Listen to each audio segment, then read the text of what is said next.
Меня зовут Оля, мне 20 лет, я из Янгиюля, Ташкентской области.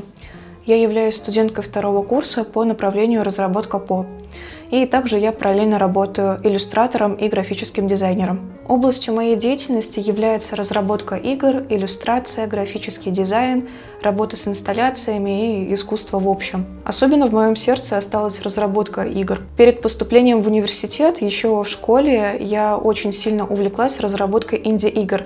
Это игры, которые люди делают самостоятельно, в одиночку или маленькой группой людей. Приятно с вами познакомиться.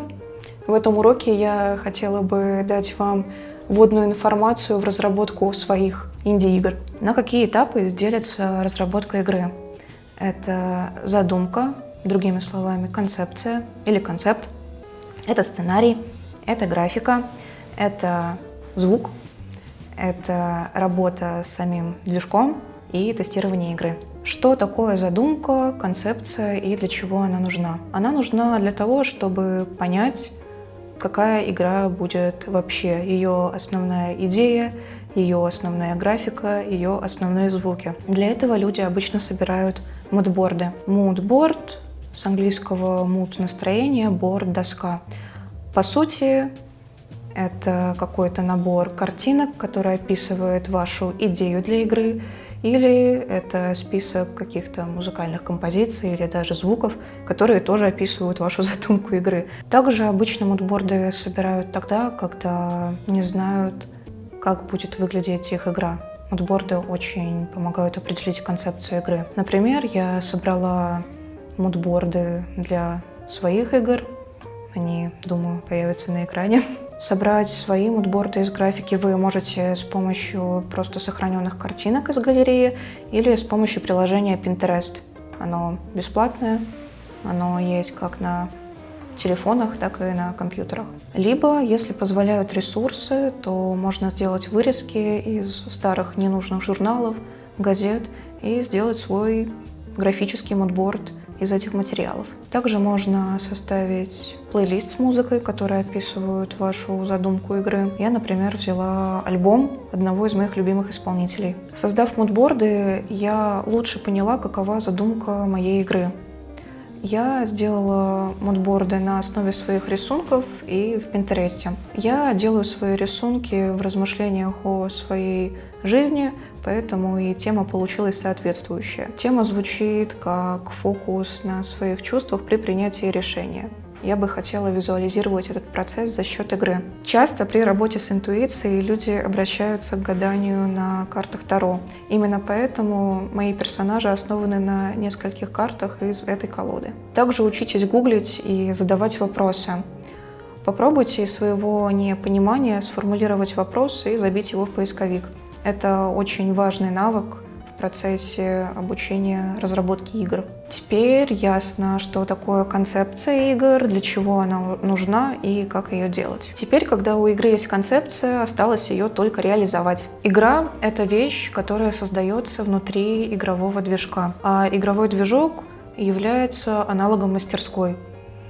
Игра — это проект мастера, вы мастер, игровой движок — это мастерская. Существует много разных движков со своими особенностями, но я хочу предложить движок с названием RPG Maker. Почему именно этот движок и именно этот жанр игр? RPG Maker — это движок с визуальным программированием. Визуальное программирование — это программирование без кода. То есть обычно это какая-то программа, и вы программируете игру или программу с помощью кнопок. Это самое то для новичков. Теперь стоит подробнее разобраться в аббревиатуре RPG из названия RPG Maker. Role Playing Game. Игра по ролям. Обычно это игры, в которых персонажи описываются характеристиками по типу очки опыта, очки силы и тому подобные математические штуки. Но RPG Maker — это движок, который хорош тем, что в нем можно избежать всей этой математики, всей этой боевой системы и просто сделать красивую интерактивную историю. Игры, сделанные на RPG Maker, это достаточно классная ниша. В ней, правда, не так много успешных игр, как в других жанрах, но зато низкий порог вхождения, и это тоже хорошо для новичков. Немного успешных игр из этой ниши. Эти игры оказали очень сильное влияние на мое творчество.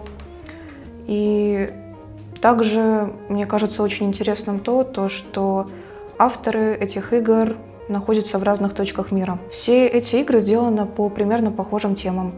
Это рефлексия, борьба с собой. Одни из моих любимых тем, которые тоже встречаются в моем творчестве. Хочу выделить то, что в процессе становления самостоятельным разработчиком очень важно научиться процессу самообучения и формулированию своих вопросов. Мы познакомились с понятием самостоятельной разработки и с движком RPG Maker. Заранее хочу озвучить задание урока для вас, чтобы было понятнее, для чего вообще все это говорится. Мы создадим игру на RPG Maker на основе короткой истории. На экране появится список тем для этой игры, и вы можете выбрать одну из них. Я выбрала историю на основе ощущений. Для создания игры понадобится приложение, и вот их список. Вам понадобится игровой движок RPG Maker, конкретная версия MV. Любой бесплатный визуальный редактор, например, Krita, Medibank, Paintool, Sai, FireAlpaca. Некоторые из этих приложений можно скачать на телефон или на планшет. Также может понадобиться бумага для набросков и, возможно, сканер, если вы захотите добавить свои рисунки в игру. Понадобится какое-нибудь приложение для заметок, ну или просто тетрадь или блокнот. И также постоянно открытый браузер для ваших вопросов. Теперь пора скачать RPG Maker. RPG Maker — это такой игровой движок, в котором нам дается шаблонная игра. Как раз таки благодаря этому вся разработка становится гораздо проще. Например, в других движках нам изначально дается вообще ничего.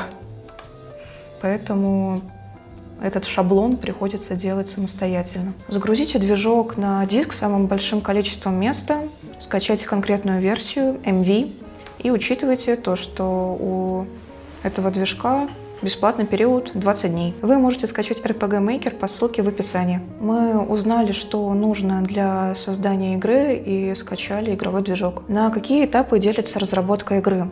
Она делится на задумку, другими словами, на концепт, на графику, на звук и на сценарий, на работу с движком и на тестирование игры. Где распространяются подобные игры? Их можно найти на itch.io или GameJolt. Здесь же вы можете выложить свою игру и вести блог о ней. И в своем блоге указать Трик-Чилик, Patreon или Бости, чтобы получать прибыль со своих игр. Со всеми актуальными правилами выплат авторам советую ознакомиться на официальных сайтах. Напоминаю задание. Мы создадим игру на основе короткой истории. В вашей готовой игре должны быть нестандартные звуки, нестандартная графика, минимум 2 концовки, то есть вариативность. И думаю, все. Также хочу рассказать, что такое авторское право. Вы должны знать, что это такое. Если вы собираетесь получать за вашу игру деньги, то есть коммерциализировать ее, то нужно знать, есть ли в вашей игре материалы, которые обладают авторским правом.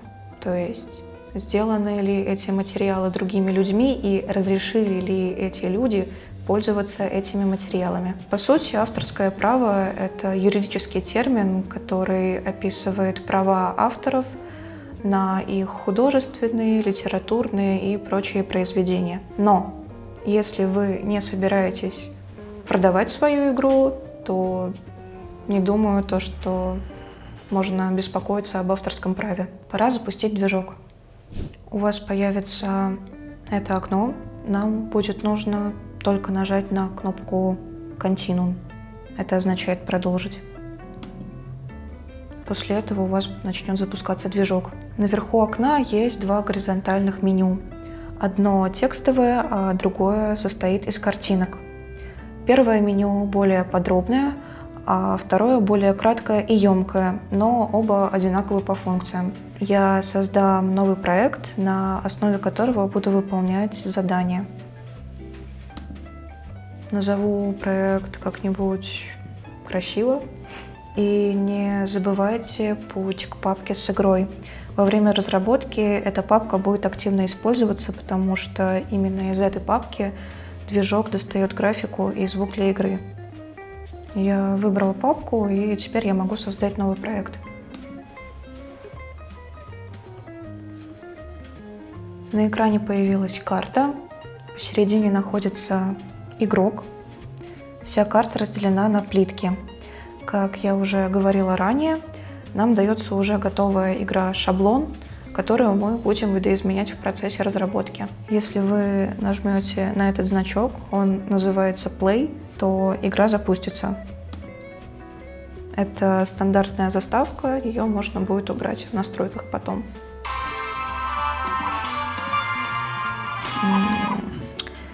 Как вы заметили, музыка очень громкая, это стандартная настройка.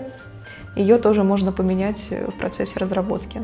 Я начну новую игру, тем самым запущу игру. За игроком есть 3 человека, это члены отряда, их тоже можно редактировать. Управление здесь на стрелочках, за взаимодействие отвечает кнопка Z, инвентарь X и также кнопка назад, это тоже X или Escape. Также здесь можно управлять просто мышкой, кликая. Теперь можно закрыть игру, вернуться в движок.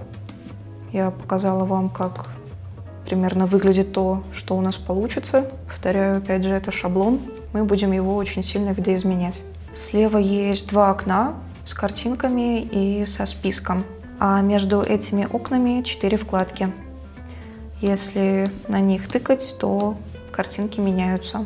Эти картинки называются tile set. Tile с английского — это плитка, а set — набор. Набор плиток. Вся карта делится на плитки тоже, поэтому можно сделать логичный вывод. Тайлсеты в этом движке очень важная вещь. Воспринимать тайлсет можно как палитру, а карту как холст. В меню с иконками я поменяю режим на работу с картой. У меня разблокировались кисти и разные формы. Я беру краску, то есть тайл, например, вот эту. Я выбираю карандаш и просто начинаю рисовать. Таким образом можно нарисовать свою карту, но также в этом движке есть возможность уже использовать готовую шаблонную карту. Это делается правой кнопкой мыши по списку, готовое. И да, список огромный, можно выбрать любую. Вот так это будет как-то примерно выглядеть. Я сейчас нажимаю на сочетание клавиш Ctrl-. Так, у меня уменьшается карта, я могу ее лучше рассмотреть. Также вы можете провернуть такое с помощью вот этих иконок луп. Или нажать на третью и вернуть карту к ее оригинальному размеру, то, как она будет выглядеть в игре. Вы можете делать свои тейлсеты, значит, снабжать игру своими материалами. Но я воспользуюсь немного другим методом создания карт, более удобным, более быстрым, более распространенным. Позже покажу, каким. Перед тем, как начинать задание, нужно рассказать о 2 основах создания игры на этом движке. Это база данных и события. Начнем с базы данных. Я удалю эту готовую карту, она мне никак не понадобится. В базу данных мы можем перейти с помощью вкладки «Инструменты», либо с помощью вот этих шестеренок. Я жмякну на шестеренки. База данных открывается на вкладках «Персонажи». Здесь вы видите тех персонажей, которые были показаны при запуске игры. Они стандартные. Их всех можно поменять, можно изменить им имя, можно изменить их графику и прочие вещи, связанные с боевой системой. Я поменяю имя на Being, просто на создание, существование.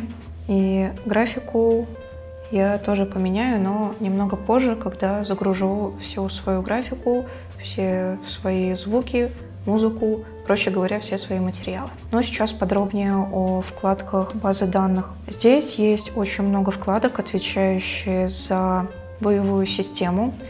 Это частичная вкладка «Персонажи», это классы, умения, предметы и так далее до тейлсетов. Я не буду разбирать боевую систему в этом уроке, потому что сначала нужно показать основы. Во вкладке «Персонажи» есть разделы, отвечающие за боевую систему.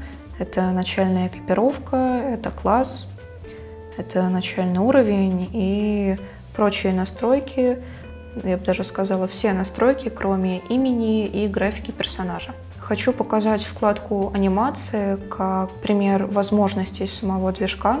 Здесь внизу можно видеть одну из анимаций, которая показывается покадрово. Ее можно проиграть. Эти анимации используются в боевой системе, именно поэтому я не буду их подробно разбирать. Но здесь есть очень много разных вариантов, которые можно посмотреть очень подробно. Здесь есть анимации, где очень много кадров, где не так много кадров. Здесь можно настраивать ее диапазон, то в каком именно углу экрана она будет отображаться. Изучить эту вкладку самостоятельно будет полезно для вашего понимания возможностей движка. Эта вкладка отвечает за настройку тейлсетов, о которых я уже говорила. Здесь вы можете выбрать название для них, здесь вы можете выбрать файл для конкретного названия, загрузить свой. Вся графика здесь, все файлы для тейлсетов делятся на плитки, которые размером 48 на 48 пикселей. Поэтому каждый тайл вы будете вписывать в эти квадратики. Здесь же можно настроить проходимость тайлов. Что это означает? Это означает, можно ли по ним пройти или нельзя, больно ли по ним ходить или нет. Следующая вкладка называется «Общие события». Эта вкладка станет понятнее тогда, когда я перейду ко второй части объяснения механик этого движка – события. Система – это самая важная вкладка, в которой мы проведем больше всего времени. Начальная партия – это те персонажи, которые появились в самом начале. Здесь можно поменять название игры. Валюта – это то, что мы не будем использовать. Цвет окна – это цвет окон, которые появляются внутри игры. Я сейчас поменяю цвет, например, на розовый. Когда я повторно зайду в игру, думаю, вы сразу увидите изменения. Дальше здесь можно выбрать музыку для начального экрана, то есть это экран, на котором высветилось меню. Можно выбрать музыку для начала битвы, для победы, для поражения, для конца игры и для всякого разного вида транспорта. Но мы это тоже не будем использовать. Мы будем использовать только персонажей. Звуки. Звуки – это аудио, которое проигрывается, когда вы нажимаете на что-то, когда вы отменяете что-то, когда вы сохраняетесь, загружаетесь. На каждое действие можно установить свой звук. Команда меню – это то, что будет отображаться, когда вы нажимаете X. Стартовые позиции – это то, где появляется игрок. Стоит запомнить, игра начинается там, где появляется игрок. То есть игра начинается на той карте, на которой находится стартовая позиция игрока. Начальный экран. Здесь можно выбрать графику для меню. Я, например, пока что поставлю вот эту, для того, чтобы показать, как это вообще работает. И я бы уже применила все настройки, потому что типы и термины – это тоже вкладки, отвечающие за боевую систему. Я нажимаю на «Применить». Эта кнопка сохраняет все ваши настройки. Нажимайте ее почаще. Я запущу игру заново, чтобы показать вам изменения. У окна поменялся цвет и поменялась графика в главном меню. Это все, что я хотела показать на данный момент. Думаю, пора приступать к событиям. События в этом движке — это одна из вещей, благодаря которой становится возможным сделать игру без кода. Это все персонажи, это двери, это переходы на другие карты, это весь интерактив, вся интерактивная часть. Чтобы начать работать с событиями, нужно перейти из режима работы с картой в режим работы с событиями, просто кликнув на вот эту иконку. Вы нажимаете по любой плитке правой кнопкой мыши «Новое событие», и у вас открывается редактор события. Это тоже то окно, в котором мы проведем очень много времени. Здесь вы можете отредактировать имя события. Это на самом деле очень важная вещь, особенно когда событий много, потому что вам рано или поздно придется ориентироваться в тех событиях, которые вы создали. Поэтому давать им понятные имена – это очень хорошая практика. Чтобы создать событие в редакторе, нужно кликнуть рядом с этим ромбом, тоже правой кнопкой мыши, «Новый», и у вас открывается очень огромное меню. Мы не будем разбирать все кнопки, мы разберем вкладку «Сообщения», «Внутренние данные», «Управление процессом», «Ветвление условий». Мы создадим переменную, очень простую, я все от А до Я объясню. Во второй вкладке есть раздел «Передвижение». Мы будем перемещать игрока. Раздел «Изображение». Мы будем показывать картинки. Пауза. Она нужна для хронометража, для красоты повествования. Экран. Мы будем его затемнять, добавлять вспышки. Это тоже для красоты, для повествования, для вставок. Музыка и видео. Музыка нужна в играх. Это очень важная часть, которая вовлекает игрока в процесс. И третья вкладка. В системных настройках мы будем убирать графику персонажа, чтобы ее не было видно на вставках. В общем, все. Это все, что мы разберем. Общие события, которые уже появлялись в базе данных, можно использовать как шаблонные. Мы можем здесь выбрать один из номеров и просто не мучиться, создавая каждый раз одно и то же событие. Но я этим тоже не буду пользоваться, потому что моя игра не будет настолько большой. Вы узнали об основах движка, поэтому можно перейти к созданию игры. Я заранее подготовила графику, звуки, музыку и немного событий, поэтому я перенесу их как шаблонные в свою игру и начну работу. Я загрузила все свои файлы, вы уже можете видеть изменения. У меня пропала вся земля. Это произошло потому, что я немного изменила стандартный тайлсет. Я просто их стерла. Из-за таких изменений я перейду в базу данных, во вкладку тайлсеты, и вместо кружка я поставлю крестик вот на этот тайл. Это означает то, что по этому тайлу нельзя ходить. Это будут невидимые стены. Я применяю изменения, и я запоминаю то, что этот тайл, по которому ходить можно, и этот, по которому ходить нельзя. У меня есть план, сценарий, по которому я буду делать свою игру. Он выглядит вот так. Там не очень много шагов. Самое первое, что я сделаю, это создам все карты. Центральную и боковые. Пустая карта уже есть, она будет использоваться для заставок. Я создам новую и назову ее Base, база. Я включу автозапуск BGM, это означает автозапуск фоновой музыки. Я поставлю эту и сразу поменяю громкость на 20. Не стоит забывать то, что музыка здесь очень громкая, если не делать ее тише. Я поставлю уже готовое изображение. Я его нарисовала. Оно выглядит вот так.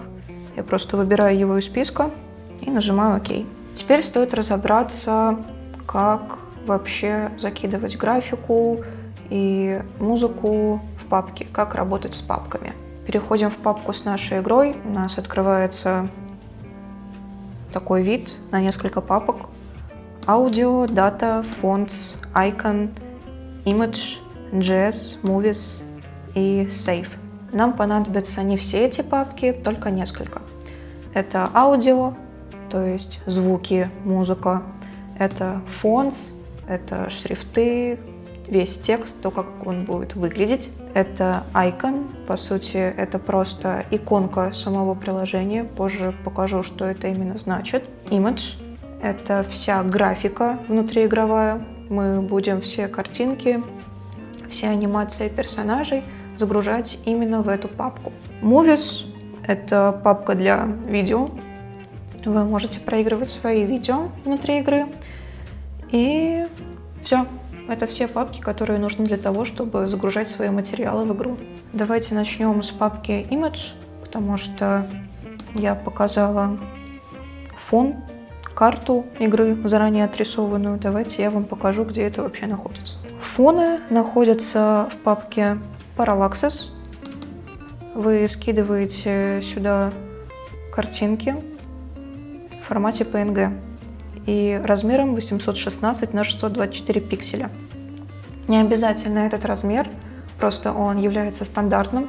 Вы можете сделать картинку больше, и тогда ваша локация тоже будет больше.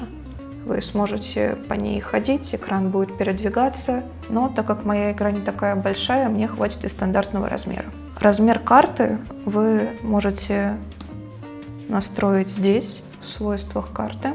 Я его открыла. Ширина, высота. Помним то, что каждая плитка — это 48 на 48 пикселей, и здесь вы можете настраивать количество этих плиток. Вернемся к папкам. Будем дальше разбирать графику. Здесь есть папка Characters, переводится как персонажи, и именно здесь лежит файл анимации персонажа. Это стандартный файл, он тоже делится на плитки. Если приблизить, то здесь видно то, что вот этот первый горизонтальный ряд — это где персонаж идет вперед, второй он идет влево, потом вправо и назад. По этому же принципу можно сделать свою анимацию. Я сделала очень простую. Вот так выглядит главный персонаж, а все остальное — это уже другие неигровые персонажи. Следующая папка называется Faces, лица. Здесь находятся лица, которые отображаются во время разговора, диалога. Вы можете решить, ставить это лицо или не ставить. Я, например, не поставлю. Но здесь тоже можно увидеть то, что все делится на плитки. Уже не 48 на 48, они побольше. Но, тем не менее, выглядят они вот так, и вы тоже можете взять за основу эту картинку. Следующая папка Pictures. Здесь просто картинки, которые появляются на экране. Вы можете добавить их в событиях. Я чуть позже тоже покажу, как это делается. Следующая папка — это System. Здесь находится заставка для игры. Я сделала ее такой, но я не буду ее использовать. Следующая папка — это Tilesets, те самые тайлсеты. Вы можете взять один из этих и на основе его нарисовать свои.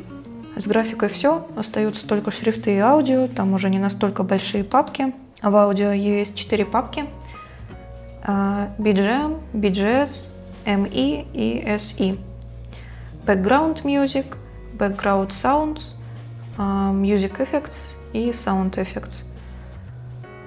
Фоновая музыка, фоновые звуки, музыкальные эффекты и звуковые эффекты. По сути, понадобятся только 2 папки. Это фоновая музыка и звуковые эффекты, то есть BGM и SE, первая и последняя папка. С аудио здесь есть нюанс, его нужно конвертировать в формат OGG. Вы можете это сделать с помощью онлайн-конвертера, просто загуглив в поисковике, конвертировать аудио в .ogg, и все. И закинуть на любой из сайтов свой файл. Дальше идет папка Fonts. У вас изначально будет 2 файла, у меня здесь уже 3, потому что я установила свой шрифт. Вы заходите в файл GameFont, у вас открывается текст, строчки кода. Здесь вы вводите название шрифта, который вы скачали. У меня это Pixelify Sans. Я скачала его с Google Fonts, там можно найти бесплатные шрифты. Вы просто вписываете его внутрь кавычек его формат. Обычно это TTF или OTF.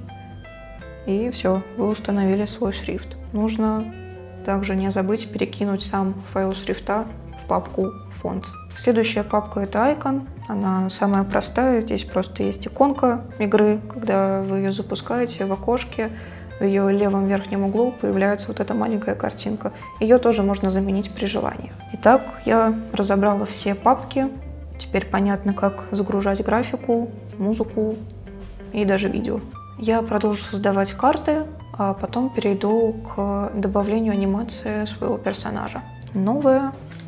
Я назову карту в честь персонажа. Выберу заранее заготовленную музыку, заранее заготовленное изображение. И так я проделаю с остальными картами.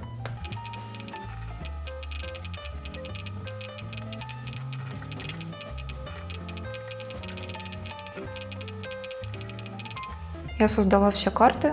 Теперь я хочу очертить невидимые стены, чтобы у игрока не было возможности ходить по всей карте. Я нарисовала ее так, будто там есть небольшое пространство, по которому можно ходить. Думаю, по картам это видно. Я перейду в режим карты, выберу тайл, по которому можно ходить, нарисую сразу большой прямоугольник везде с помощью вот этого инструмента. Вы просто зажимаете кнопку мыши, растягиваете, и все. По идее, он здесь появляется.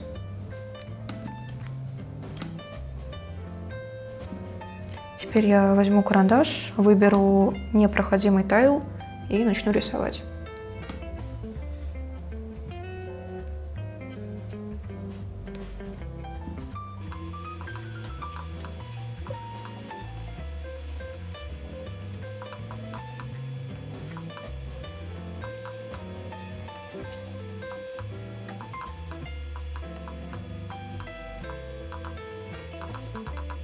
Теперь я поменяю графику персонажа. Это делается в базе данных. Во вкладке «Персонажи» я уберу портрет и добавлю свою анимацию. Вот она. Я уберу бойца. Все, мой персонаж выглядит так. Все сразу же обновилось. Я заранее создала основные события.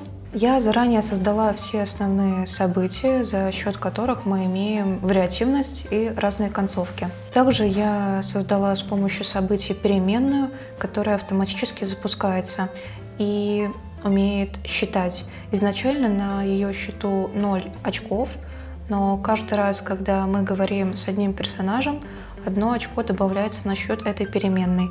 Когда очков станет 4, то переменная сработает, и игроку дастся выбор. 5 опций, за счет которых есть 5 концовок. Концовки сами собой не имеют ничего особенного. Это картинки. Я сделала все таким простым, чтобы показать основной функционал и не перегружать вас информацией. Давайте начнем с самого первого события, которая находится на пустой карте. Это карта для самой первой заставки. Я ставлю сюда готовое событие и подробно его разберу. Я его вставила, вы его создадите. Редактировать события. Как вы помните, чтобы создать внутри содержимого события, правая кнопка мыши, новый и вот это меню. Самое первое событие здесь – это воспроизвести фоновую музыку. Вы можете найти эту кнопку на второй вкладке в разделе «Музыка и видео».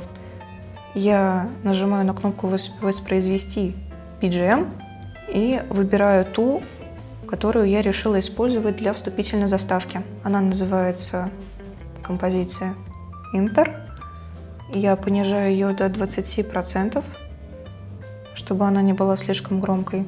Мы можем, кстати, проиграть заранее, чтобы узнать, насколько громко звучит наша музыка. У меня это просто мурлыканье кота. Очень важно знать, когда вы решили прослушать свою музыку и вы ее прослушали, нужно нажать на кнопку «Остановить», потому что иначе она не остановится. Понижаю до 20. Окей. И вот появляется то же самое содержимое. Правда, у меня оно здесь стоит на 50, а я понизила на 20. Ну. Дальше я выключаю графику персонажа, чтобы его не было видно на заставке. Персонаж, по сути, всегда находится на экране, и только во время заставок его делают невидимым. Чтобы это сделать, я зашла на третью вкладку, раздел «Системные настройки». Вот эта кнопка «Графика персонажа».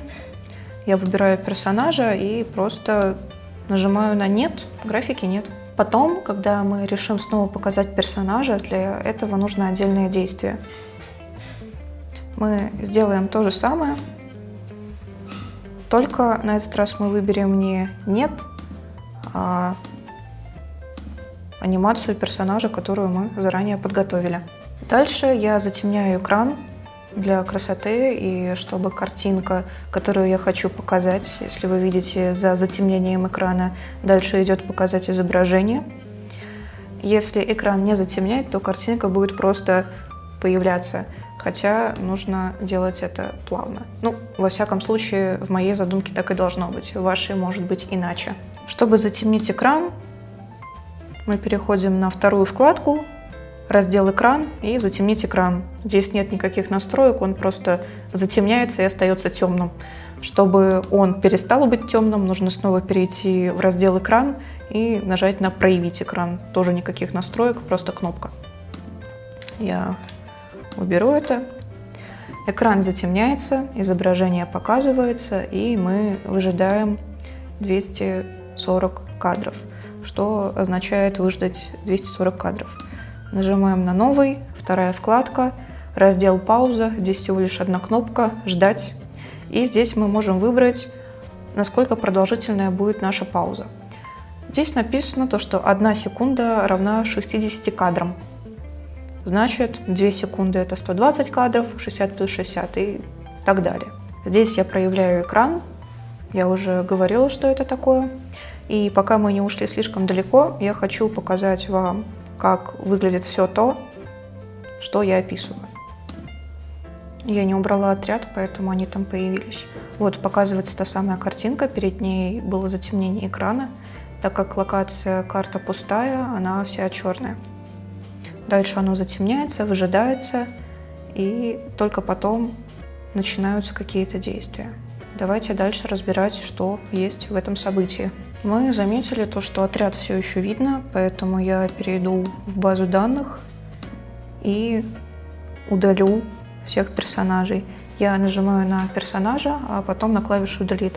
Также это можно сделать, просто нажав на персонажа правой кнопкой мыши и на клавишу «Очистить». Теперь их не должно быть видно. С изображениями здесь примерно как и с затемнениями и проявлением экрана. Когда вы показываете изображение, оно показывается, и пока вы не дадите команду удалить его, оно будет стоять.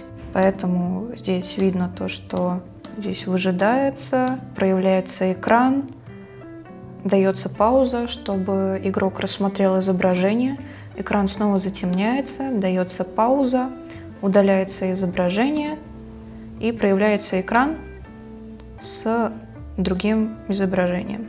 Снова пауза, экран затемняется, удаляется это изображение. Здесь очень много пауз, во вступлениях такое часто практикуется. Потом мы добавляем графику, мы ее проявляем, затемнив экран. Снова выжидаем. Так, вот, новое событие, оно называется погодный эффект. По сути, оно добавляет частицы дождя, я добавила его для атмосферы. Вы можете это сделать в разделе «Экран», тоже вторая вкладка «Погодный эффект». Вы можете здесь выбрать помимо дождя, грозу и снег, настроить продолжительность, интенсивность, то есть насколько быстро все это будет идти. Я точно так же покажу вам, как выглядит этот дождь. Точно так же погодные эффекты нужно отключать. А теперь событие, отвечающее за сообщение, за текст. Его вы можете сделать в первой вкладке в разделе «Сообщения», и самая первая кнопка «Показать сообщение». Я говорила вам о лицах, о портретах, то, что их здесь можно вставить. Вот здесь очень много разной графики. Вы можете нарисовать свои и перекинуть этот файл с вашей графикой в папку Faces. Но я не буду ставить лицо, потому что оно мне здесь не нужно. Здесь у меня стоит текст, я его выровняла. Вы можете выбрать фон для текста. Я, например, выберу прозрачный. Окно будет посередине. И можно предпросмотреть, как будет выглядеть этот текст. Кстати, предпросмотр не позволяет нам увидеть шрифт, который мы установили. Его мы видим уже непосредственно в игре. Вот, я создала свое сообщение, но я его опять же удалю, потому что я уже заранее создала. После сообщения выключается погодный эффект, снова удерживается пауза в 2 секунды, затемняется экран, воспроизводится звук. Звуки воспроизводятся примерно так же, как и вся музыка здесь. То есть это делается во второй вкладке, раздел «Музыка и видео», и воспроизвести SE, Sound Effect. Он выбирается здесь, его точно так же можно проиграть, настроить звук. Это один из стандартных. И все то же самое, как и с музыкой. Дальше появляется еще одно новое событие, называется «Переместить игрока». Оно перемещает игрока на другую карту. Как вы помните, я создала уже несколько. Нам нужно с карты, отвечающей за заставки, перенести игрока на центральную карту. Я нажимаю на «Переместить игрока». Я нажимаю на вот эту кнопку, и здесь уже все достаточно понятно, потому что оно визуально оформлено. Здесь мы выбираем нужную карту. Я выберу базу, просто нажму в место, где я хочу, чтобы мой игрок появился. Окей. И все. После того, как игрок перемещается, экран проявляется, появляется текст и воспроизводится звук. Последнее, что я скажу об этом событии, это то, что для таких событий, которые не являются ни персонажем, ни дверью, а просто переходом или запуском какой-то сцены, им не нужна графика. Графику вы можете менять в разделе «Изображения». Она выглядит примерно так. Если вы помните, я нарисовала еще и других персонажей. Они будут использоваться в других событиях, но не в этом. Здесь можно определить, как именно будет запускаться событие. События могут запускаться разными способами, а конкретно 5. Кнопка действия, касание игрока, касание события, автозапуск и параллельно. Кнопка действия – это когда игрок сам подходит к событию, нажимает на него, и условия события запускаются. Условия события – это то, что вы вбиваете в редактор событий. Касание игрока – это когда игрок просто проходит по событию, соприкасается с ним, ему не обязательно на него нажимать. Касание события. События могут ходить, потому что за счет событий, за счет редактора событий можно делать не только двери и переходы, но и персонажей. Поэтому, если персонаж идет и он касается с игроком, то события начинают происходить. Автозапуск – все просто автоматом запускается, игроку ничего не нужно делать. И параллельно это, например, как моя переменная. Она всегда работает, она работает параллельно со всем, но она сработает только тогда, когда выполнится конкретное условие, наберется 4 очка. Я применяю все настройки и хочу показать вам, что у меня получилось. Нажимаю на Play, сохраняю изменения игры.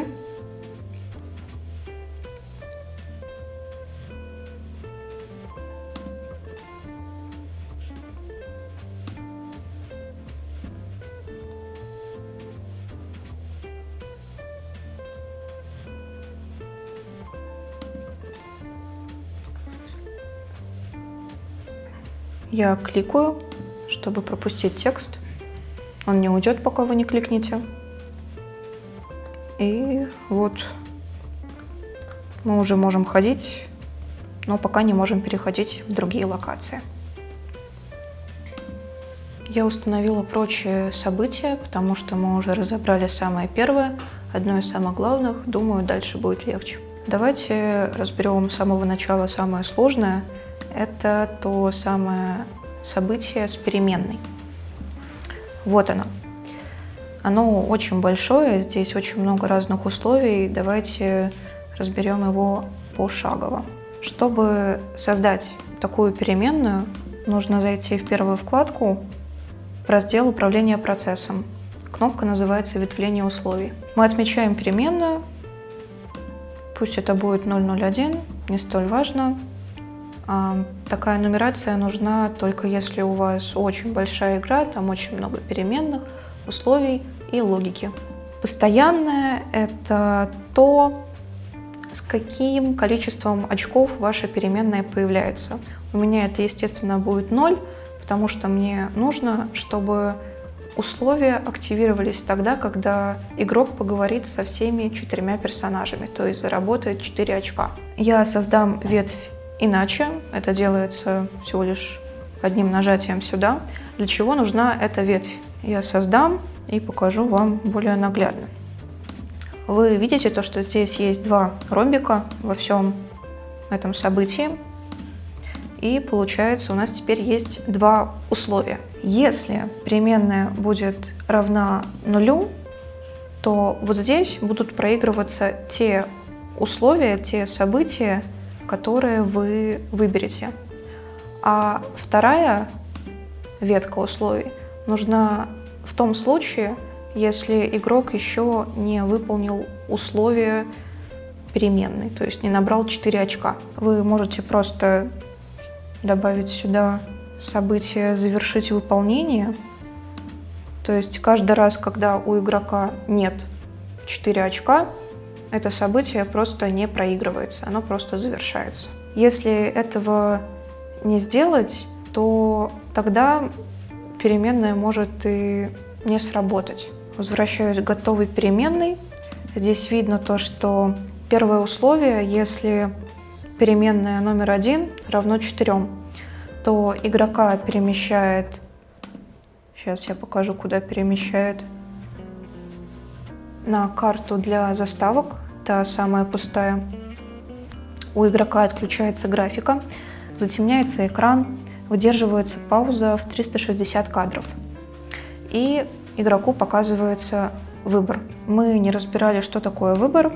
Он находится тоже в разделе сообщения, и это вторая кнопка «Показать выбор». Здесь вы можете написать очень много разных. И вот они высветились в редакторе. Чем-то похоже на ветвление условий, только здесь гораздо больше условий. Если игрок выбирает, например, «да», то пусть высвечивается какой-нибудь текст. И так далее. Здесь можно добавить очень много разных условий, любые, вот абсолютно.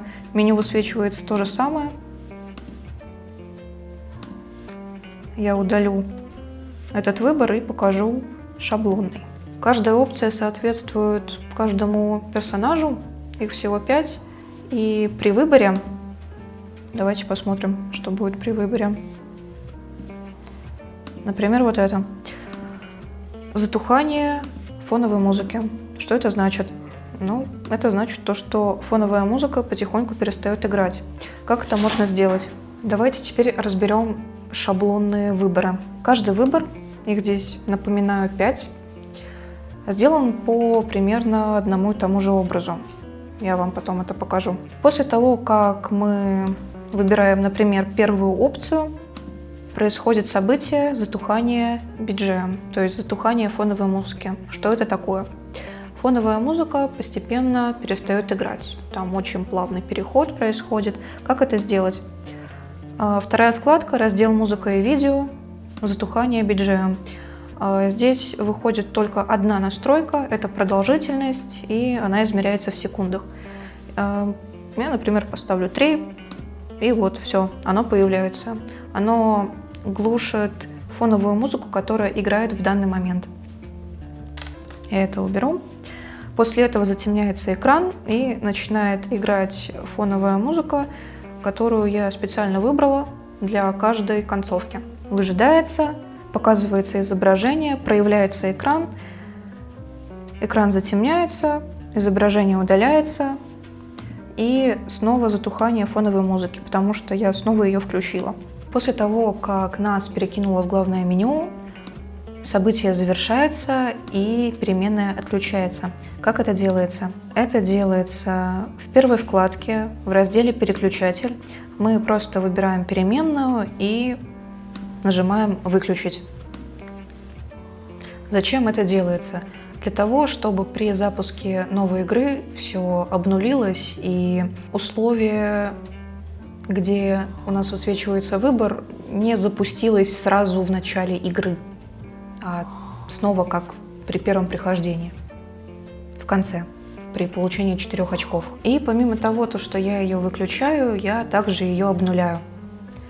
Это делается тоже в первой вкладке, во внутренних данных.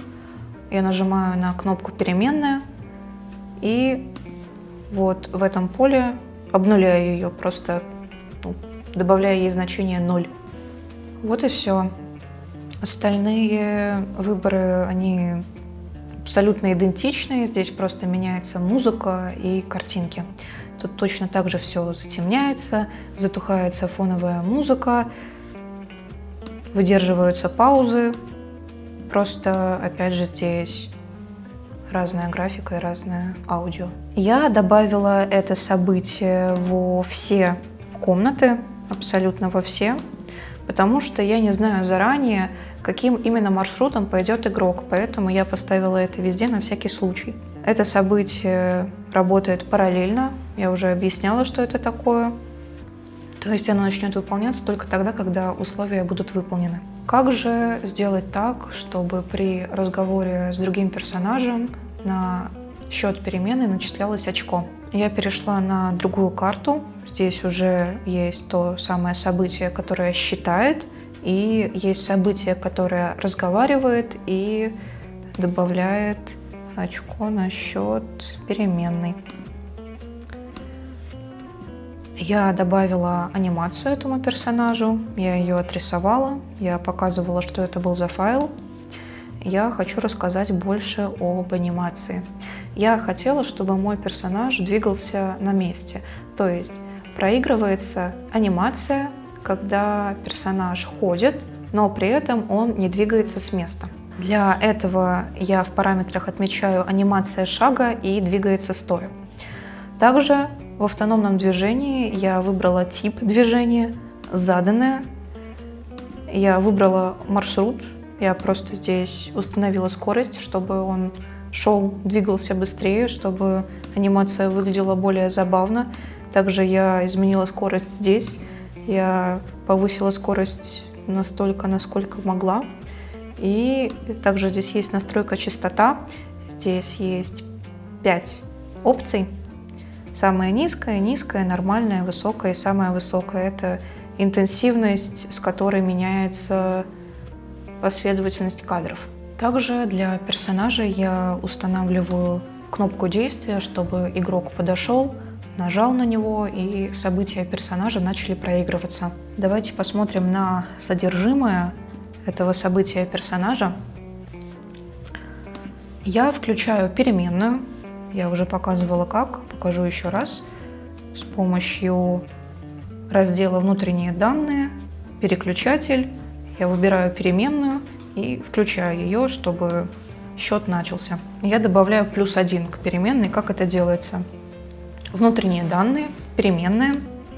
Я выбираю операцию плюс и добавляю сюда циферку 1. Вот, появляется то же самое. То есть сейчас на счету переменной 001 стало +1 очко. Потом, когда мы поговорим со вторым персонажем, будет 2, с третьим 3 и с четвертым 4. И вот это событие в углу станет активным. Нам покажется выбор из 5 опций. Дальше показывается текст. Я хочу вам рассказать об одной особенности. Когда вы пишете текст, здесь есть такая линия. За нее желательно не выходить, потому что она показывает вам то, что если текст окажется здесь, то он окажется за пределами окна игры. Именно поэтому я переношу строчки с помощью сочетания клавиш Shift-Enter. Я затемняю экран, воспроизвожу звук и удаляю события. Почему? Это делается для того, чтобы игрок не подходил 4 раза подряд к одному персонажу, потому что если это событие не удалить, то игрок будет подходить к одному и тому же персонажу, получать очки, и событие высветится. Это не соответствует моей задумке. В моей задумке все выглядит так. Игрок ходит по всем персонажам, и только потом ему предоставляется выбор на основе слов, которые сказали ему эти персонажи. Чтобы удалить событие, мы переходим во вторую вкладку, раздел «Персонаж» и самая последняя кнопка «Удалить событие». Тут тоже никаких настроек. Удаляется событие, в редакторе которого вы находитесь. Логично. После этого проявляется экран.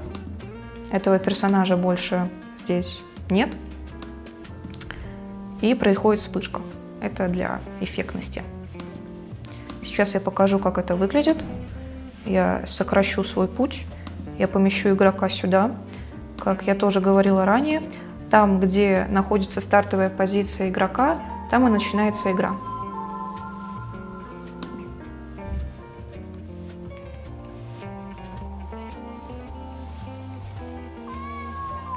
Вот так это выглядит. Я перенесу игрока обратно и сохранюсь. Чтобы сохраниться, нужно нажать Ctrl-S. Я советую сохраняться почаще, потому что если вы не будете этого делать, ваш прогресс может просто потеряться. Все остальные персонажи работают точно по такому же принципу. Здесь просто меняется текст, но они точно так же исчезают, когда вы с ними поговорите. Вот и все с персонажами. Одна из последних вещей, которые я хочу рассказать и показать, это события перехода на другие локации. Они очень просто выглядят. Я просто ставлю их там, где, по идее, должен быть переход, и перемещаю игрока. Я уже показывала, как это делать, покажу еще раз. Вы просто выбираете карту и выбираете точку, куда игрок переместится. Ничего трудного. Но не стоит забывать то, что нужно поменять то, как именно будет запускаться это событие. Это будет касание игрока, потому что это переход, то есть игрок просто встает на него и переходит. Здесь тоже не стоит добавлять графику, потому что это не персонаж, это просто переход. Также я добавила небольшие декоративные события. Они работают примерно по принципу событий персонажей. При взаимодействии с этим событием воспроизводится звук. Эти события ходят на месте, то есть анимация проигрывается. Это просто сферы, которые летают, и все. Моя игра готова. Давайте посмотрим, как она выглядит. А нет, она не готова, я забыла кое-что. Также я хочу поменять главное меню моей игры. Это делается в базе данных, как я уже тоже говорила ранее, во вкладке «Система». Здесь я поменяла музыку. Это начальный экран. Я поставила громкость 25. Звуки я поменяла на другие стандартные, но вам нужно будет поменять на нестандартные, то есть скачать, установить и поменять. Начальный экран, изображение я тоже поставила свое. Вот она, это один из моих рисунков. И я убрала галочку с «Отображать название игры». Вы можете убрать, можете не убирать, смотря что вы хотите получить. Цвет окна я не меняла, мне нравится и этот. Теперь можно запустить игру и проверить, как вообще все выглядит.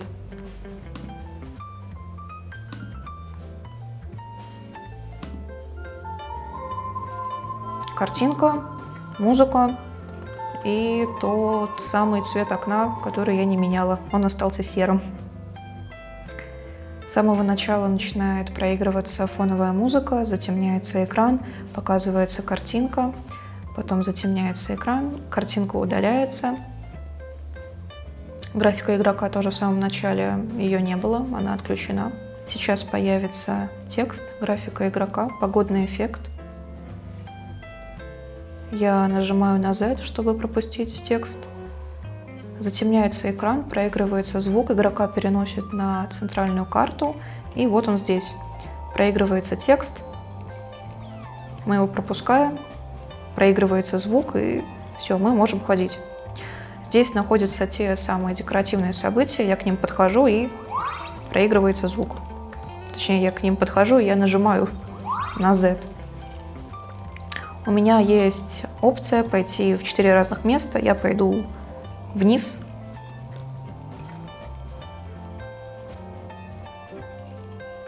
Мы подходим к персонажу, нажимаем на клавишу Z, которая отвечает за взаимодействие. Проигрывается текст. Событие пропадает, удаляется. Затемняется экран. Потом проявляется и появляется вспышка вместе со звуком. То же самое сейчас произойдет и с другими персонажами.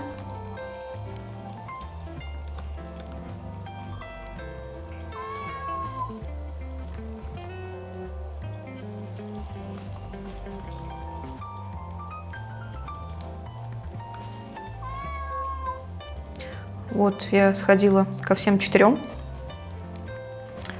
Теперь я выберу что-нибудь из этого, например, 3-й вариант. У меня начинает играть другая музыка.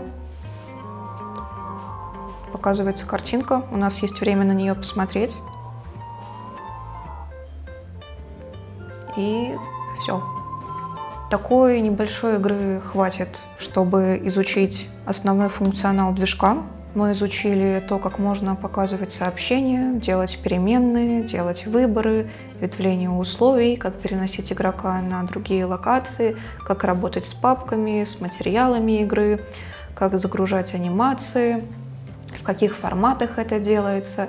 Еще и по ссылке в описании будут ссылки с бесплатными ресурсами, то есть с графикой, с музыкой, со шрифтами, со всем, что нужно для игры.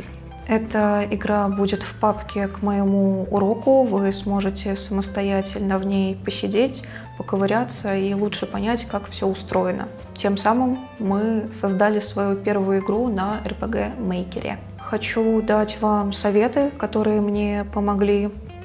Было бы классно, если бы я их осознала и поняла чуть раньше, но как получилось. Не пытайтесь сразу создать сложную игру со множеством механик, всяких событий, действий. Попробуйте начать с короткой истории или с небольшой сцены. Второе. Даже в простой игрушке сюжет играет ключевую роль.